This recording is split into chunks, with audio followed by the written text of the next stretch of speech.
तलाश के लिए पुलिस शाइस्ता को बेहद अहम मान रही है, क्योंकि शाइस्ता अतीक की सबसे बड़ी राजदार है। माना जा रहा है कि शाइस्ता की गिरफ्तारी ही 2 हत्याओं की गुत्थी सुलझा सकेगी। Bureau report, Republic Bharat.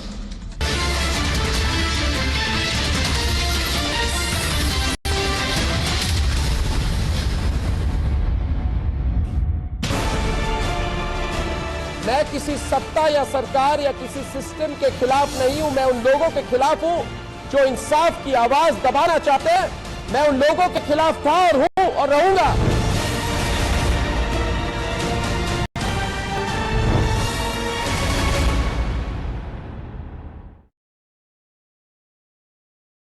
ये सब कोई नहीं बोले जब 24 पुलिस वालों को घर में बंदी बना लेता है अतीक।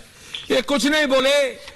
और उस समय तो नेताजी की सरकार थी जब नोएडा के सीईओ के घर में घुस के अतीक ने मार पिटाई की। पूरी आईएएस एसोसिएशन मेरी आज Vikram Singh ji, you are a very senior IPS officer sir, former DGP of Uttar Pradesh sir. मेरे आज कितने फॉर्मर आईएएस ऑफिसर्स का फोन आया, रिटायर्ड, जो भी नोएडा में रहते हैं, शलभ जी विधायक महोदय, उन्होंने कहा हम सब ने कंप्लेंट की थी लेकिन चुपचाप बोल दिया गया सिट डाउन। थाने में नहीं, श्याम सिंह यादव जी, अब आप आउट ऑफ टर्न बोल रहे हैं, कोई संसद थोड़ी है, प्लीज रिलैक्स। शलभ मणि जी, उन आईएएस ऑफिसर्स ने बोला देखो अब हम रिटायर कर चुके हैं ऐश्वर्या, हमारा नाम मत लो। बट उस समय यूपी में पोस्टेड वो बोले हमने कंप्लेंट की, हमें बोला गया सिट डाउन, नहीं तो ट्रांसफर कर दूंगा। बहराइच, गाजीपुर, गोंडा, नोएडा में रहना है तो चुप रहो। ये क्लियर ऑर्डर्स था। उन्होंने कहा सर हमारे सीईओ के, हमारे चेयरमैन के घर में घुस के मारा अतीक ने, उनकी बीवी उनके बच्चों के साथ बदतमीजी की, बोला छोड़ दो। और आज जब माफिया के ऊपर एक्शन हो रहा है तो they are acting like this. देखिए, समाज पार्टी के जो सांसद हैं श्याम सिंह यादव जी, मैं इनको सुन रहा था, ये कह रहे हैं कि हम माफियाओं के खिलाफ जो सरकार कार्रवाई कर रही है हम उसका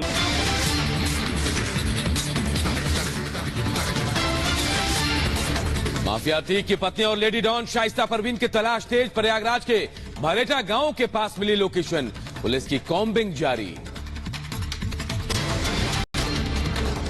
और भारत पर यूपी एसटीएफ चीफ का दावा, बमबाज गुड्डू मुस्लिम जल्द होगा गिरफ्तार। एनएचआरसी ने अतीक अशरफ की हत्या पर यूपी पुलिस को भेजा नोटिस। आज क्राइम सीन रिक्रिएट कर सकती है एसआईटी।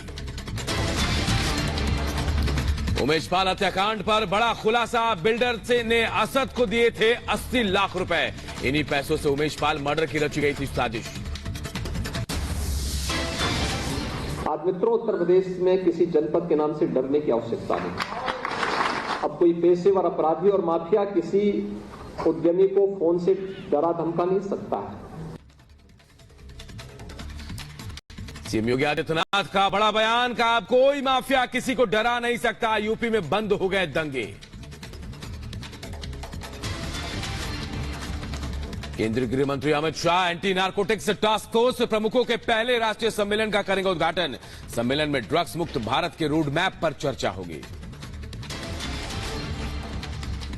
जेपी नड्डा के कर्नाटक दौरे का दूसरा दिन, हुबली में करेंगे रोड शो। रोड शो के बाद जनसभा को करेंगे संबोधित। बसवराज बोम्मई के नामांकन में होंगे शामिल।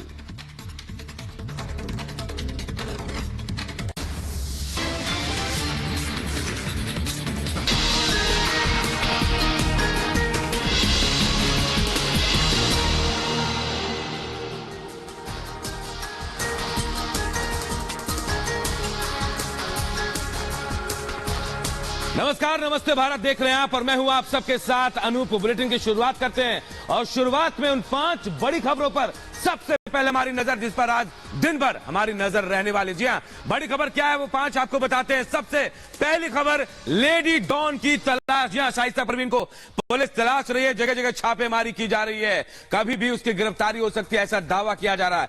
दूसरी बड़ी खबर, मर्डर का रिक्रिएशन किया जाएगा। जी हां, अतीक अशरफ के मर्डर का रिक्रिएशन कर सकती है एसआईटी। और तीसरी बड़ी खबर अमित शाह से जुड़ी हुई। अमित शाह जो है देश के गृह मंत्री, ड्रग्स के खात्मे पर आज मंथन करने वाले हैं। एंटी नारकोटिक्स सम्मेलन का आज उद्घाटन होने वाला है।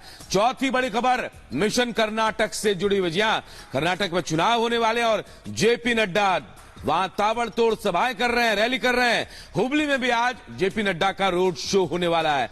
वहीं एक और बड़ी खबर जिस पर सबकी नजर होगी वो है समलैंगिक विवाह पर आज अहम सुनवाई है। आज सुप्रीम कोर्ट में इसे लेकर अहम सुनवाई होगी कहा जा रहा है, और कहा जा रहा है कि कोई बड़ा फैसला लिया जा सकता है। तो सबसे पहले बात अतीक अशरफ मर्डर केस से जुड़ी हुई जो बड़ी खबर आ रही है। एसआईटी आज इस पूरे मामले में पूरी सीन को रिक्रिएट कर सकती है। जी हां, ये बड़ी खबर आपको बता रहे हैं। एसआईटी छानबीन शुरू कर चुकी है और एसआईटी चाहती है कि जो मर्डर जहां हुआ है उस जगह पर पूरा सीन एक बार फिर से रिक्रिएट किया जाए। मर्डर केस की छानबीन जो है वो शुरू हो चुकी है और एसआईटी सीन को रिक्रिएट कर सकती है। जो जानकारी मिल रही है उसके मुताबिक ऐसा भी हो सकता है कि जो आरोपी हैं, जो मर्डरर्स हैं, जो हत्या के आरोपी हैं, उनको भी लाया जा सकता है क्योंकि सीन रिक्रिएट होगा तो पता करना होगा कौन कहां था, कैसे कहां से आया, कैसे गोलियां चली, कैसे मर्डर किया गया। इन तमाम सवालों का जवाब रिक्रिएशन से मिल सकता है।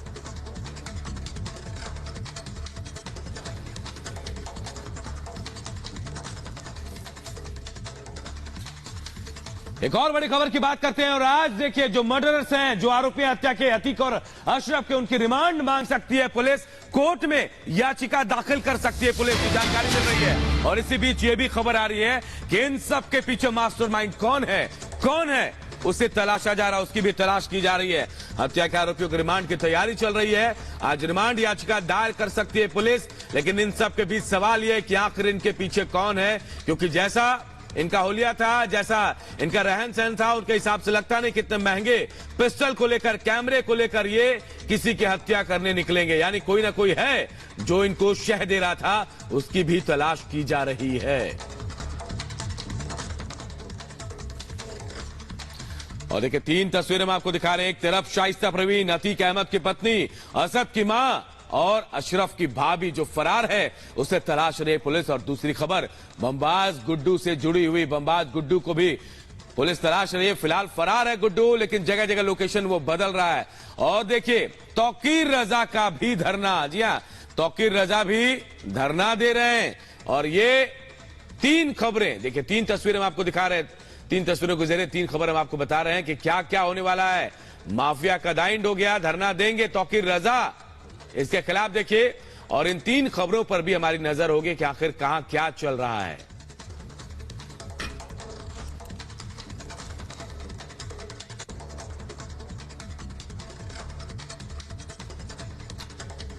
तो देखिए प्रयागराज में अतीक अशरफ के मर्डर के बाद अब पुलिस को अतीक की पत्नी यानी लेडी डॉन शाइस्ता की तलाश है।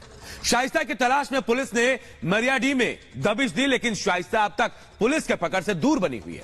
वहीं यूपीएसटीएफ का अगला टारगेट गुड्डू मुस्लिम है, जिसकी जल्द गिरफ्तारी की दावे भी किए जा रहे हैं। पूरी खबर इस रिपोर्ट से दिखाते हैं आपको। एसआईटी अब इस पूरे राज से पर्दा उठाने की तैयारी में है। आज प्रयागराज में अतीक अशरफ मर्डर की जांच कर रही एसआईटी वारदात वाली जगह पर सीन रिक्रिएट कर सकती है।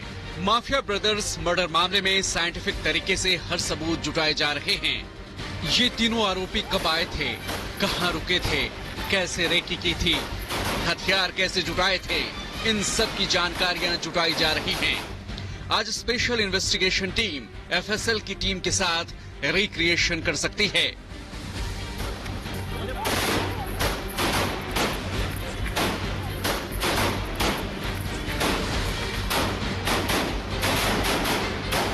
जहां एक तरफ वारदात वाली जगह पर सीन रिक्रिएशन की तैयारी है, तो वहीं दूसरी तरफ पुलिस कोर्ट में आरोपियों से पूछताछ के लिए रिमांड दाखिल कर सकती है। 14 दिनों की न्यायिक हिरासत में भेजे जाने के बाद हत्या के तीनों आरोपियों को प्रयागराज के नैनी जेल से प्रतापगढ़ शिफ्ट किया जा चुका है। पुलिस आरोपियों से पूछताछ के बाद मर्डर के मास्टरमाइंड, साजिश के सूत्रधार तक पहुंचने की कोशिश करेगी।